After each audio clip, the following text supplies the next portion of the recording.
What's something your parents believe that you don't? I still remember the day of my wedding like it was etched into my skin, every detail sharp and unforgiving. It was a crisp autumn afternoon in Chicago, the kind where the leaves crunch underfoot and the air smells like change, and I stood there in my simple white gown, surrounded by friends who'd become my real family over the years of grinding through real estate deals and late-night showings. Mark, my husband of 5 years now, looked at me with those steady blue eyes, promising forever in a voice that drowned out the empty chairs where my parents should have sat. No Karen and Robert Harper, no proud tears or awkward toasts from the folks who'd raised me in that cramped house on the South Side. They didn't even send a card, let alone show up or pick up the phone when I called a week later, voice cracking as I shared the photos. Zilch. It stung worse than any bad listing, that silence from the people who were supposed to cheer the loudest. Imagine building your dream life, nailing a wedding that should have been the highlight of your 40s, only for your own parents to ghost you completely, no call, no text, nothing. Then, one flashy Instagram post of your shiny new Aston Martin, and suddenly mom's phone rings like she's won the lottery. "We need to talk," she says, all urgent and fake sweet. I showed up to that family meeting with a surprise that hit harder than any engine roar, but what if the real twist was on me all along? Stick around, because this ride's about to get bumpy. Fast forward 6 months, and life had kicked into high gear for me. I'd closed on a string of luxury properties downtown, the kind with skyline views that made clients drool, and my commission checks were stacking up like poker winnings. Mark and I splurged a bit, okay, more than a bit, on that Aston Martin, a sleek black beast that purred like it knew all my secrets. $185,000 worth of metal and leather, bought with my own sweat, not a dime from anyone else's pocket. I posted a pic on Instagram, nothing fancy, just me leaning against it in the garage, sunglasses on, caption reading, "Finally treating myself after all the hustle." Likes poured in from colleagues and old friends, but I didn't expect the one call that shattered the quiet. My phone buzzed while I was sipping coffee in our kitchen, overlooking Lake Michigan from our condo. Mom's name flashed on the screen, Karen Harper, the woman who'd once baked lopsided birthday cakes, but hadn't bothered with my vows. I almost let it go to voicemail, that old hurt bubbling up like bad coffee, but curiosity won out. "Emily, honey," she started, her voice all honeyed concern that didn't match the years of radio silence. "Saw your post. That car, wow. We need to talk. Family meeting tomorrow at the house. Your dad and brother will be here too. No apology for the wedding, no, how are you? Just that urgent pull like I'd owe them something now that I had shine to show." I hung up, heart pounding, and stared at the phone like it was a snake. Part of me wanted to delete the post and block them, pretend that chapter was closed for good. But another part, the scrappy kid who'd clawed her way out of their neglect, itched for a reckoning. Why now, after ignoring my biggest day? Was it the car, that symbol of everything they never thought I'd achieve? I texted Mark about it, and he just squeezed my hand, saying whatever I decided, he'd back me. That night, I couldn't sleep, mind racing through old memories, the way they'd favored my brother Jake's soccer games over my straight-A report cards, how they'd skipped my college graduation for some family friends' barbecue. By morning, I'd made up my mind to go, but not empty-handed. I crafted a quick Instagram story, a throwback wedding photo with a caption, "Some family shows up for the wins, others only for the toys. Grateful for the ones who stayed." Subtle enough to sting if they saw it, witty enough to make my followers chuckle. It was my first little jab, a reminder that I didn't need their validation anymore. Driving to that old house the next day felt like crossing state lines into the past, the Aston Martin's engine humming low as suburbs blurred by. The familiar streets wound through neighborhoods that hadn't changed much, still dotted with those ranch-style homes and pickup trucks and driveways, the kind of American dream that felt more like a trap to me now. I gripped the wheel tighter, replaying the call in my head, wondering if this was their way of admitting fault or just fishing for a handout. The radio played some classic rock tune about family ties that bind, and I switched it off, not in the mood for irony. I pulled up to the curb, the same cracked driveway where I'd learned to ride a bike without training wheels, scraping my knees bloody while Dad watched from the porch with a newspaper. The house looked smaller somehow, paint peeling on the siding, the front lawn patchy from neglect. Jake's beat-up truck was parked crooked, its bumper dented from one too many bar runs, and through the living room window, I caught Mom pacing back and forth, her arms crossed like she was rehearsing lines. Dad's silhouette loomed in the recliner, probably already into his afternoon beer. Something felt off, heavier than just a chat about my success. The way Mom's steps were too quick, Jake's truck loaded with boxes in the bed. As I grabbed my keys and stepped out, the autumn chill nipping at my coat, a deeper uncertainty settled in my chest. What bomb were they about to drop, and was my surprise ready for it? Stepping through the front door of that old house wrapped me in a familiar musty embrace, the scent of mothballs and faint cigarette smoke clinging to the air like memories I thought I'd outrun, and as the door clicked shut behind me, Mom turned from her pacing with arms outstretched, pulling me into a hug that felt more performative than genuine after all those years of distance. Karen Harper, with her bleached hair and that perpetual worry line etched between her brows from decades of scraping by, held on a beat too long, whispering how good it was to see me while her eyes darted past my shoulder to the driveway where the Aston Martin gleamed under the afternoon sun. Dad rose slowly from his recliner, Robert with his calloused hands and the paunch that spoke of too many factory shifts and not enough changes, offering a gruff nod and a mumbled welcome that carried the weight of unspoken regrets, and Jake slouched in from the kitchen. My brother with his easygoing slacker vibe and the faint stubble that made him look forever 25, clapping me on the back like we were old drinking buddies rather than siblings who drifted into parallel lives. We shuffled into the living room, settling around the scarred coffee table that had witnessed my childhood tantrums and their adult arguments, the same one where I'd once spread out real estate magazines dreaming of escape. And Mom busied herself pouring iced tea from a pitcher that looked like it had seen better days, her hands trembling just enough to hint at the nerves bubbling beneath her forced cheer. The small talk started innocently enough, circling around weather and neighborhood updates, but it quickly veered into territory that made my skin prickle, with Dad leaning forward to ask about my work in that probing way he had, wondering aloud how the real estate market was treating someone like me who had always been so ambitious, and I could see the calculations flickering in his eyes as he mentioned the car again, calling it impressive for a woman in her 40s navigating such a cutthroat field. Mom chimed in seamlessly, her voice laced with that faux maternal pride, saying how proud they were of my accomplishments and how it must be nice to finally afford the finer things after all the hard years. But underneath it all lurked the real agenda.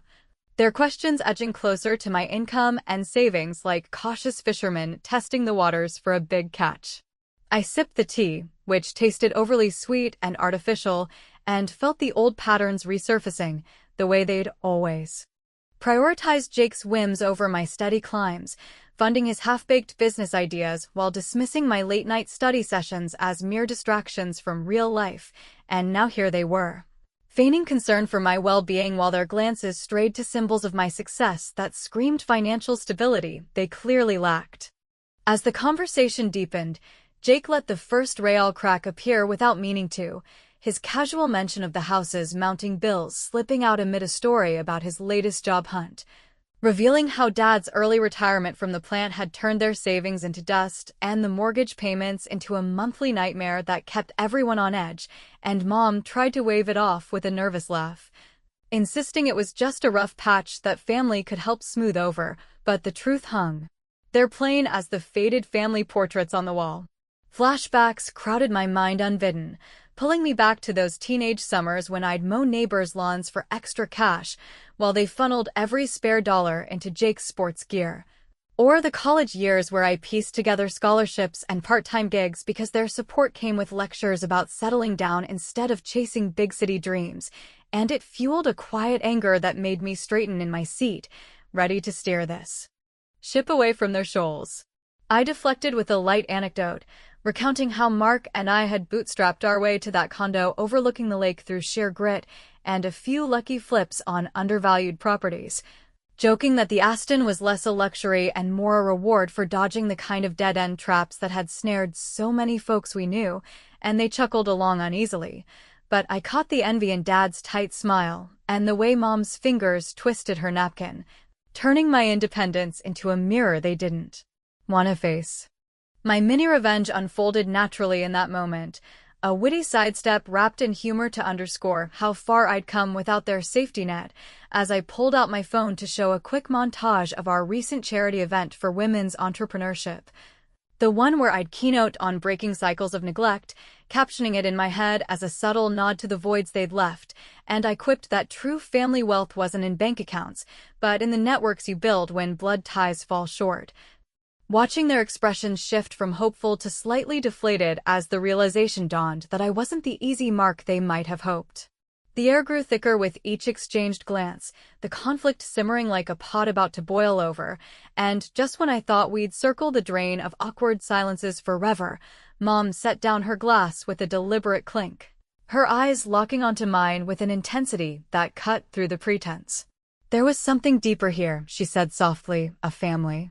secret they'd buried under layers of avoidance and half-truths that explained so much about the distance and the choices that had shaped us all," and as her words trailed off into the heavy quiet of the room, my heart raced with a mix of dread and anticipation, wondering if this revelation would finally bridge the gap or widen it into an uncrossable chasm.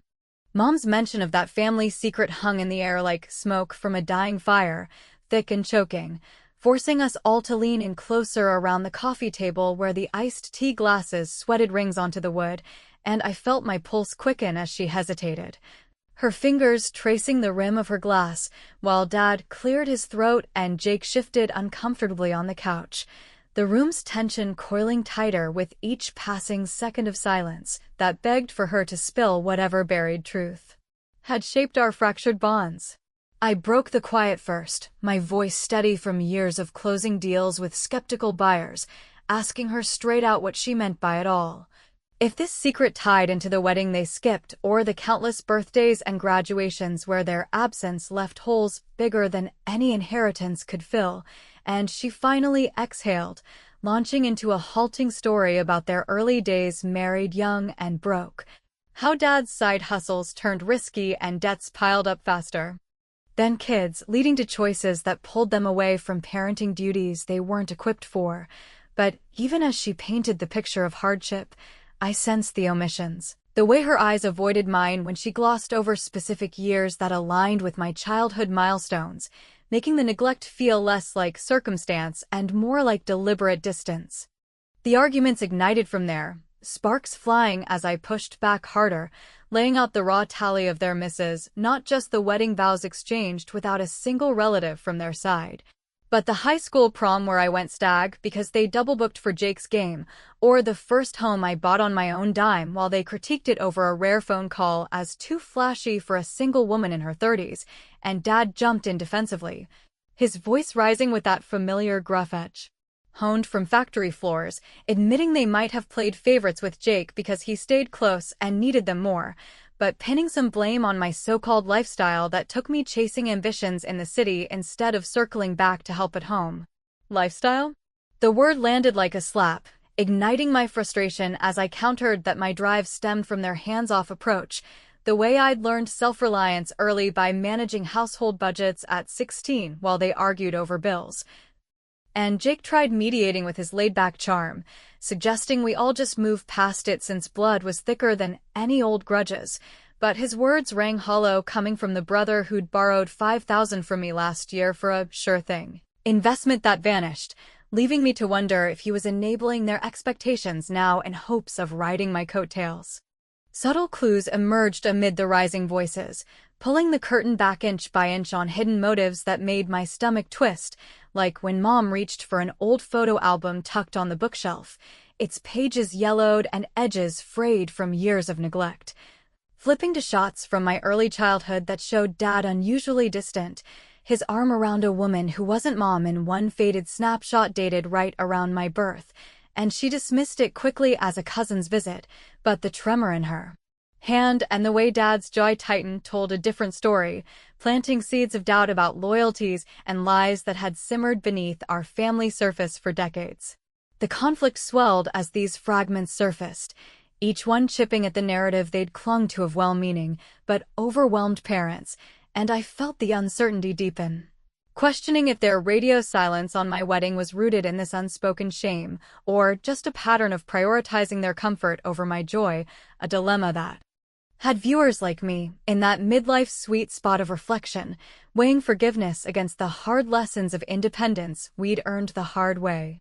Dad's partial admission came next, his shoulders slumping as he conceded they'd dropped the ball on showing up for me, mumbling something about regrets piling up in retirement when the house felt too empty and the what-ifs louder.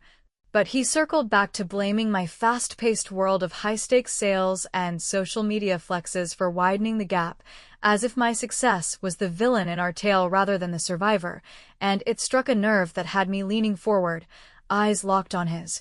Ready to flip the script with a touch of that wry humor I'd honed to deflect tougher clients. For my mini revenge, I reached into my bag and produced a small wrapped box, presenting it with a smile that didn't reach my eyes, inside a shiny keychain replica of the Aston Martin engraved with "Unlock Your Own Success."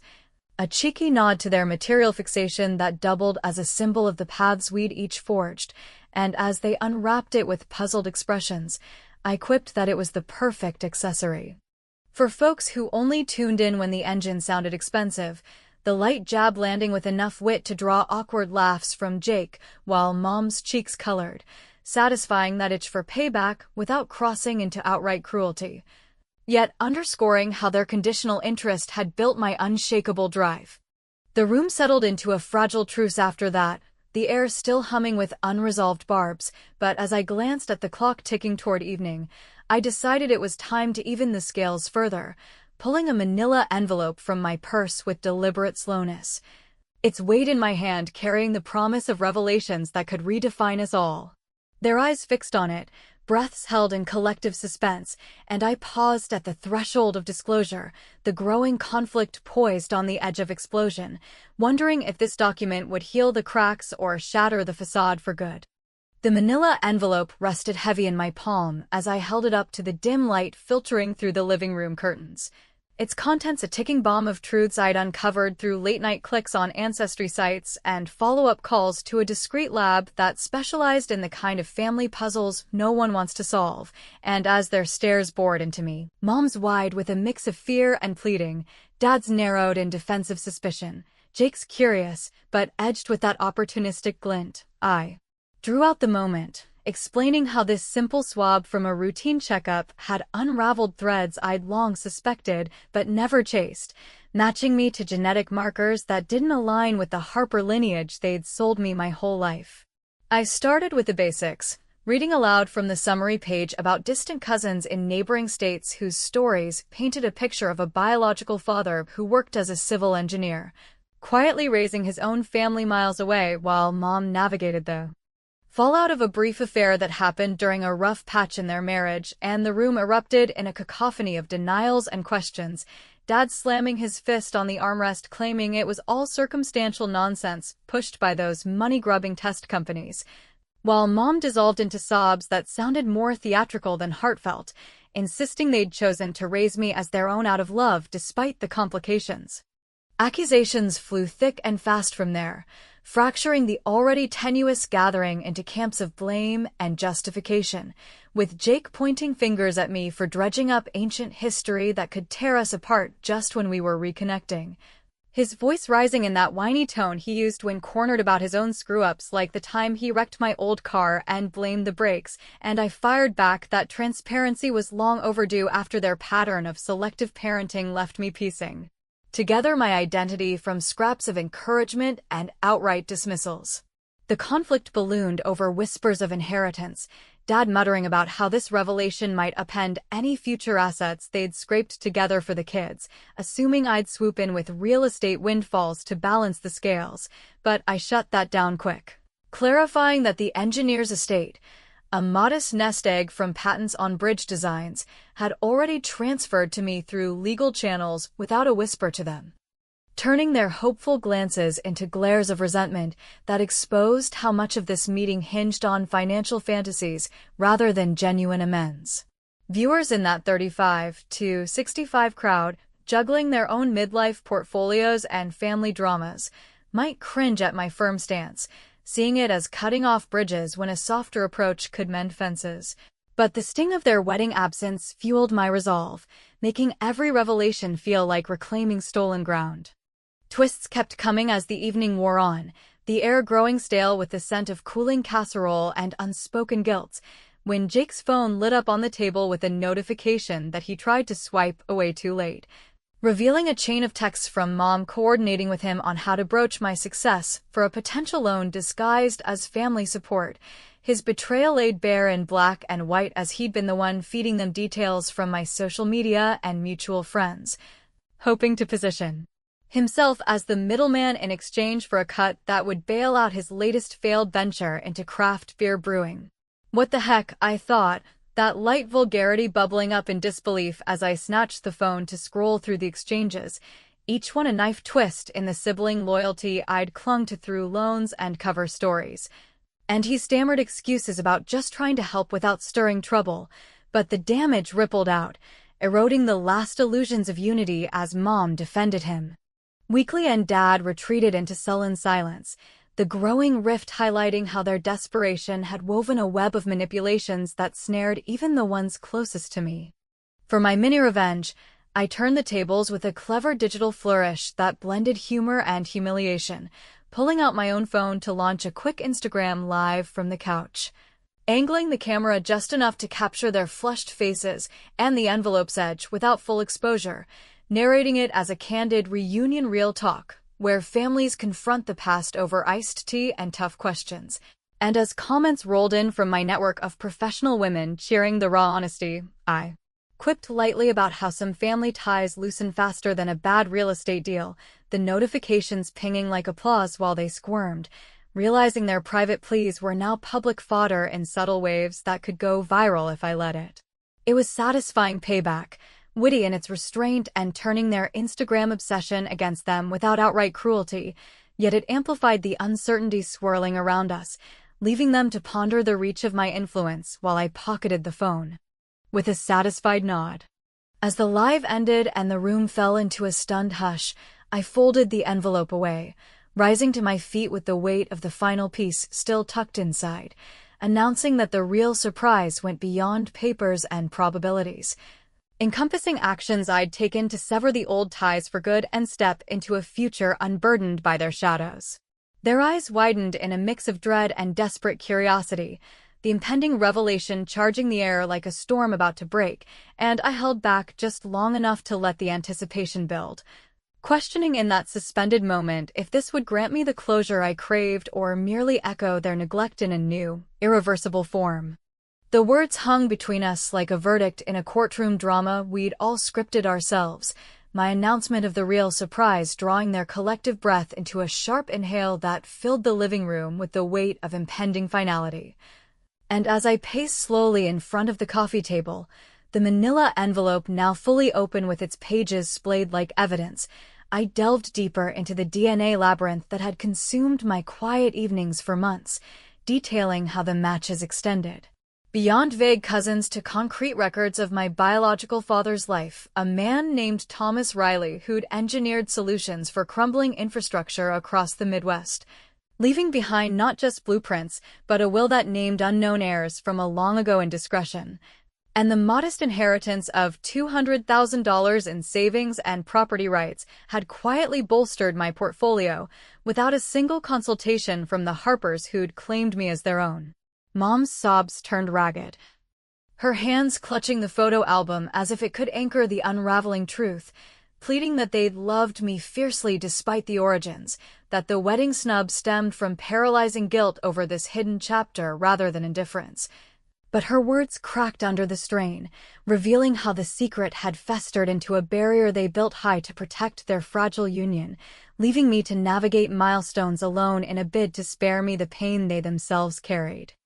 Dad's bluster crumbled next, his face a map of weathered lines deepening with each revelation, admitting in a hoarse whisper that suspicions had haunted him since my birth, but he'd buried them under the routine of fatherhood.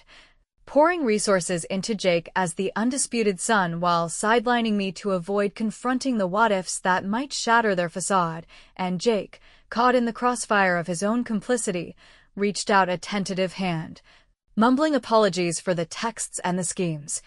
vowing to step up as the brother I deserved if I'd just consider looping them into the estate windfall that could ease their debts and restore some semblance of family normalcy. The pleas cascaded like a poorly negotiated settlement, each one tugging at the frayed edges of my empathy. The woman in her 40s who'd built an empire from emotional rubble, now facing parents whose desperation mirrored the vulnerabilities I'd outgrown. And in that midlife haze where forgiveness wars with